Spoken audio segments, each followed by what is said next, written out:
something. Um, did he, when you were growing up, or especially when you're much older and all that, no? Did he share or teach or, you know, guide you in any way when it comes to being, or rather, when it comes to financial independence, savings, managing your money, managing your income, you know, like, did he share anything? Because your dad managed to do his umrah, do his hajj, which is not cheap, yeah, by the way, and send you to study medicine in Australia, and then managing the family at the same time. He had a stroke, so he must be a very savvy saver, or he manages his finances very, very well. So do you ever impart that knowledge or share it with you, like, I okay, this is how think we do it? in the later years, Okay. How do you? especially when I was leaving to Australia, he was very transparent about things, Okay. which helped me a lot to understand what the world was like, going to be like once I started uni. But my dad is very simple. He's a very simple man with simple objectives.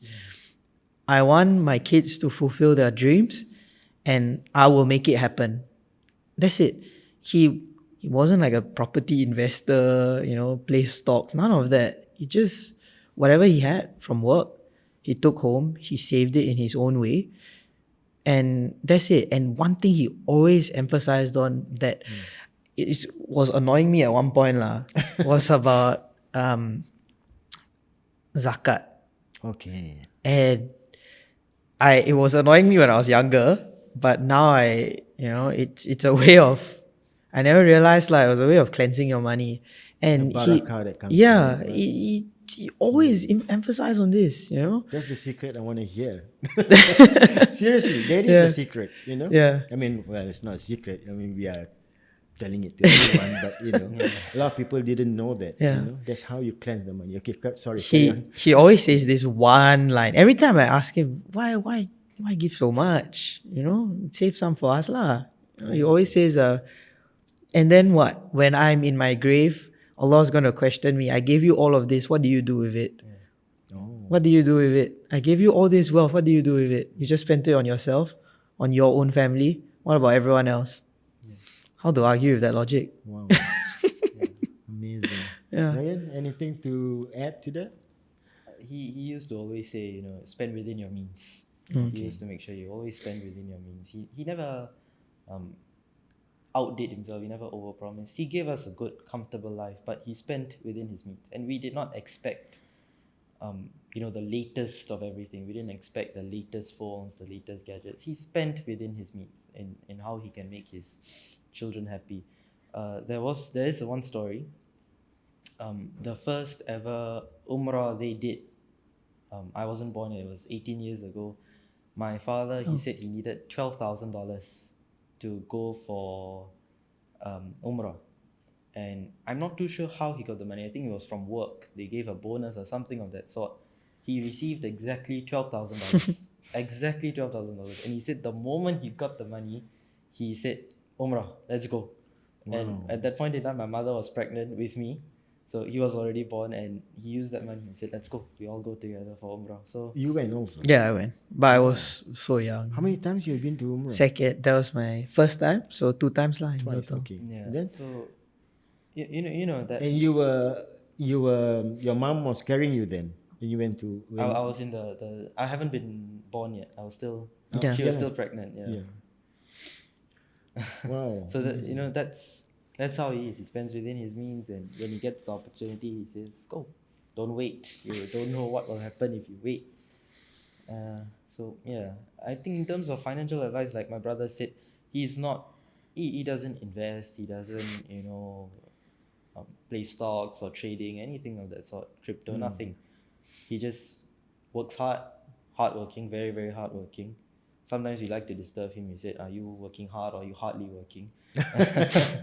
But of course, jokingly, he definitely works hard. You can see that he works hard, gets the money, he saves it. There was a time I remember he used to deposit money into my mother's account, my brother's account, and my account, and I used to follow him to the bank. Then I always asked him, I said, "You get so much, you put so little in your own one. You transfer everything to everybody else." He said, "Nama, it's okay. This is my spending limit." And I'm like, take some off from yourself. You put in my account, I'm a child. What am I going to do with the money? I got nothing, I got those expenses." He said, it's okay, just keep. Well, I mean, his way of saving his money, I suppose. Yeah, but that's how it is. Like we mentioned earlier, it was a case of my kids, my family first, then me. And like I also said earlier, it reflected a lot on him being a Muslim, the character of a Muslim, how you should be. Your money is not your money. Your money is your wife's money, your children's money, everything else. Then only you take home something. So he reflected that quality very well. And like my brother said, he got annoyed. I was also annoyed. I didn't understand it at that point in time. But I understand it now. And I also earlier mentioned that he was strict on certain things. So he was strict. When we asked him at that point in time, he was strict. He was, of course, kind, compassionate. He explained nicely, but he was also firm. You could tell he was firm that what you are saying now, you don't understand why I'm doing this. So I don't want to, or, I don't want to convince you now. You will understand it when you get older. So that's how he was. Yeah. So when growing up, you guys have your wants, right? He provide your needs, I suppose, right? I mean, to the best of his ability, but teenagers, and you have your wants, and you don't have income, right? So did you ever ask him and he couldn't provide some luxury that you may not need? I've never asked them for anything. Why? At least I think so. I think I get everything that I need to be comfortable. I mean, of course, there were times that I would look at something, oh, I wish I had this, but can't complain. With what I have, I was happy. The only one thing that I asked was for me to do medicine. I think that's the biggest ask anyone can ask for already, Right. and they fulfilled it. Wow. So, did you ever ask yourself, like, how are they gonna find the money? of course, that was really the biggest thing.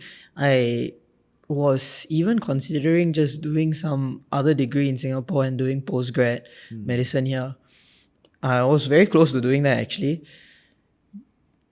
Somehow it just And worked out. Allah's will. It just worked out. He said, He said go. He just said go. Yeah, go finish it, and then be a good doctor. Amazing. That's it. Do you have anything that you have been denied when you want something? I mean, you're the youngest in the family, so I'm sure he will be like more doting on you, especially when Zamir is not around. I've never really asked, like I said earlier, we're not into the latest of things. Both of us, we never asked when the newest phone came out. We never asked, can we have it? Can we have this? We were content with what we had. I think growing up, there was perhaps one thing that I truly asked, and that was for a fish tank. It was for a fish tank. My father does not like pets in the house. My mother also, they don't like pets in the house. They used to keep, when they were growing up, when they were kids, my mother used to say she had a rabbit that ran away. And rabbit, if you're watching this, my mother's very hurt. So What did he cook the rabbit? No. I think so. I think my grandpa cooked the rabbit. Okay. So I asked for a fish tank, and there was a fish a shop near our house, and he went over there, and then I picked out the fishes that I wanted, and I just wanted a small tank. I just wanted perhaps this table size, and he got a bigger one. It was quite tall, and then he plugged it in, he set it up, he carried everything, the fishes, everything. He was also feeding. He also helped to clean the fish tank. And I remember once we got out of the car and we were walking towards the lift, he said, I told him, I said thank you to my mother she said, go and thank your father. I went to my father and said, thank you, Daddy. And then he said, just study. He looked at me and said, study, just study. So yeah, I think that was one major one that I had. Other ones, I never really looked at, I want certain things. It was more of a case of when we went shopping, he will make me get something. He will make me get clothes. He will make me get something. Yeah. He wants to buy it for you. Or Yeah. rather, he wants you to get them. Yeah, but I follow in his footsteps somewhat.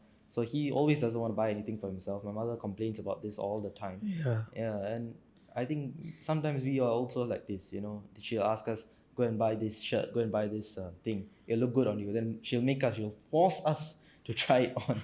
So But he don't want to buy for himself. he doesn't want to buy for himself. So It's amazing. yeah, we don't really have wants that we want. It's just he gets it for us.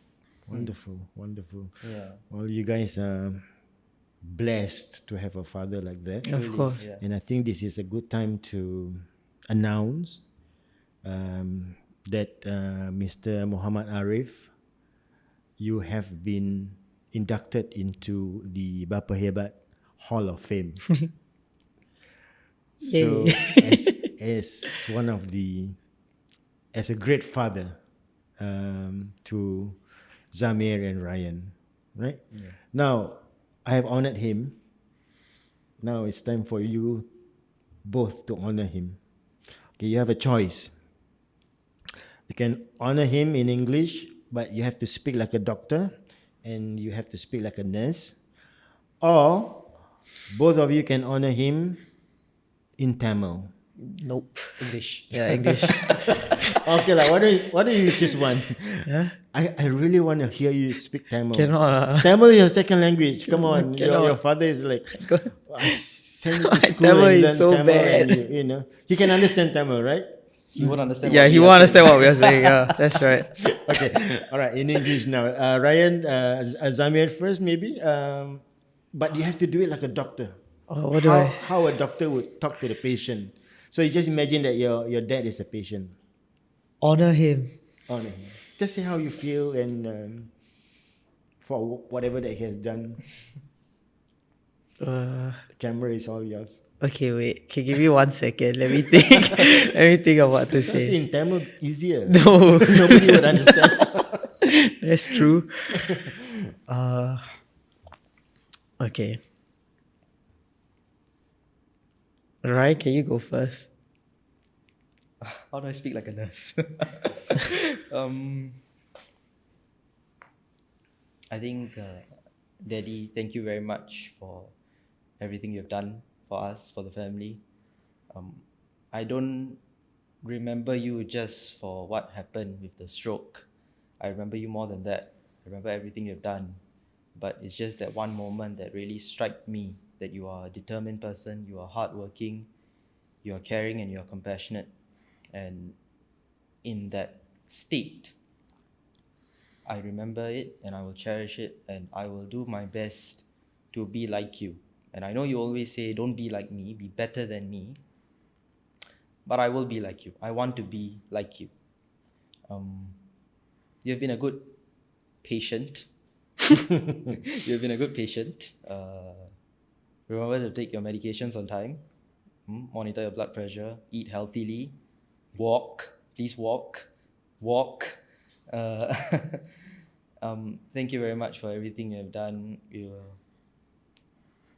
I am blessed to have a father like you.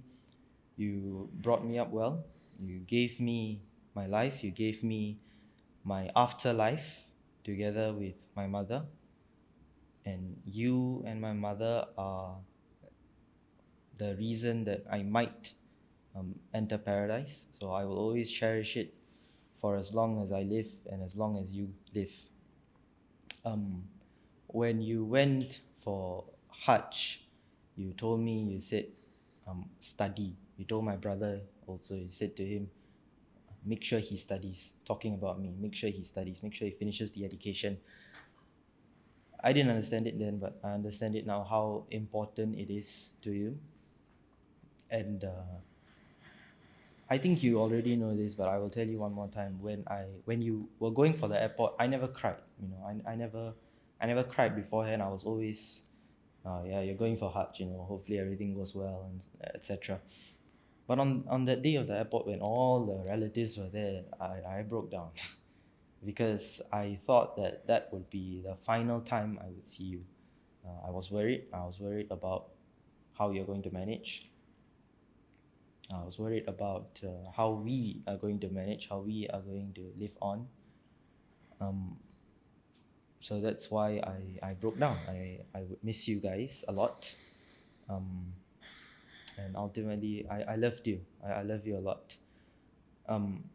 When you went for Hajj, I always wanted you to get back to normal, to how a normal person, his mobility status. I always wanted you to be that way. But then you shared that one experience where you saw the man across from you from the table who also was a stroke survivor, and you said that his condition was far worse compared to yours, and you said, you know, I am content with what Allah has given me, what Allah has made me recover from.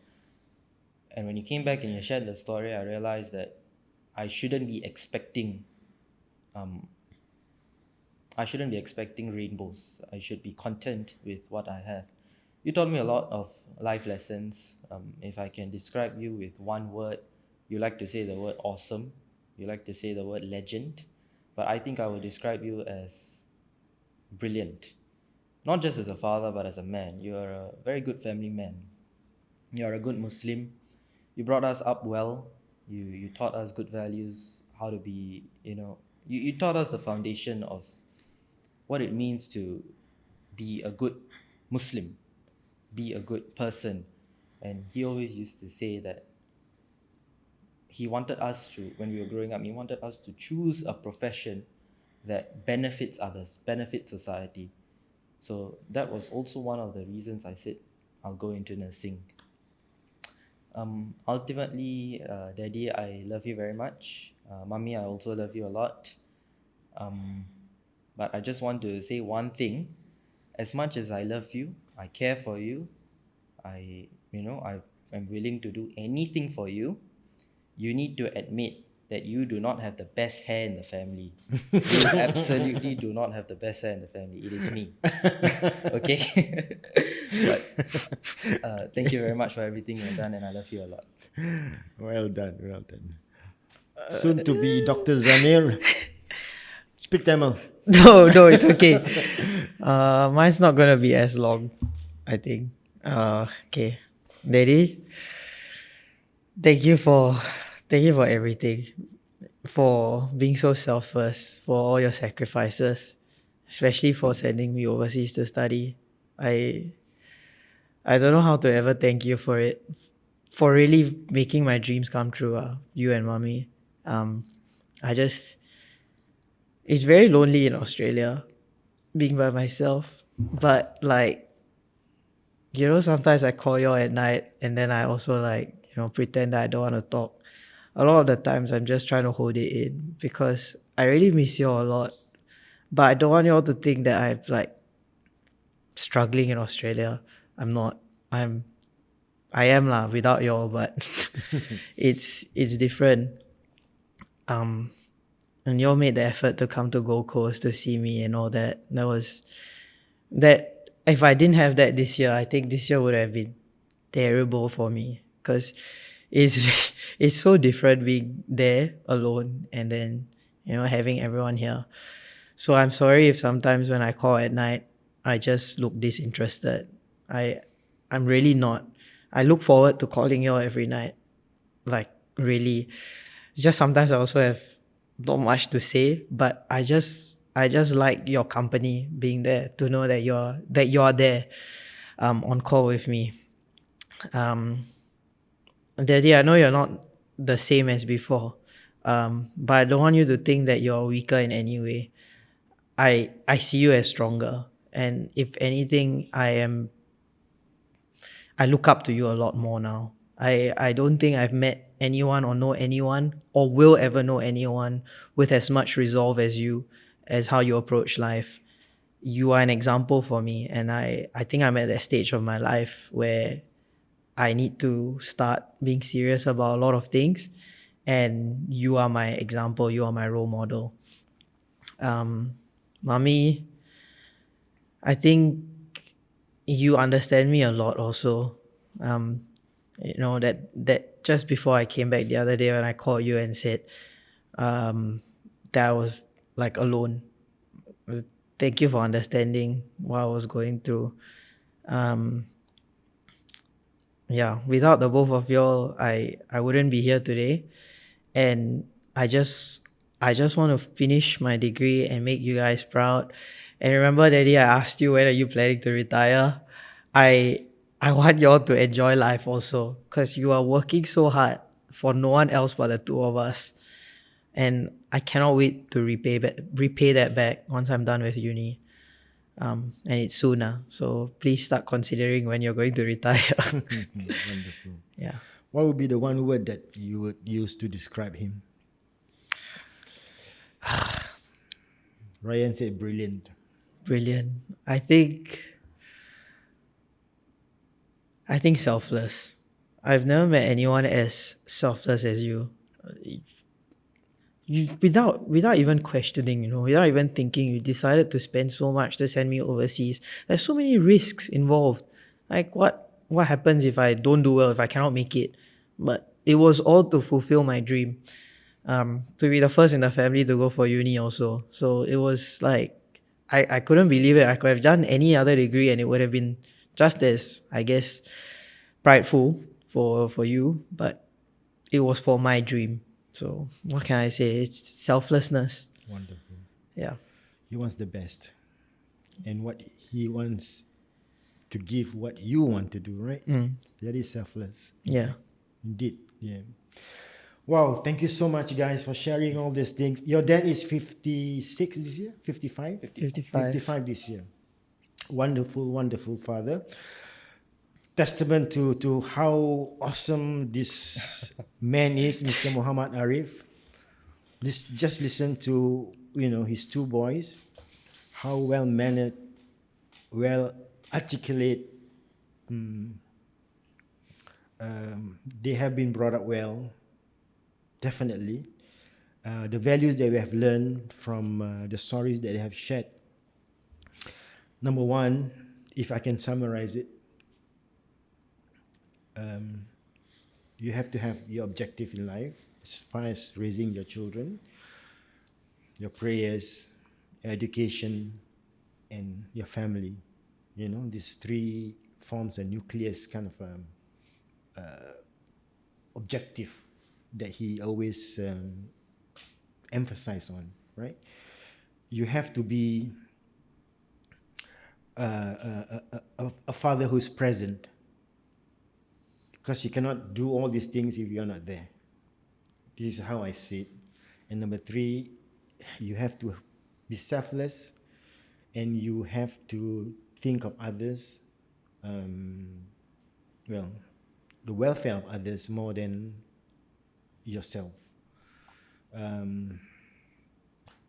You can hear, as evidence from the stories that you have heard from Zamir and Rayyan.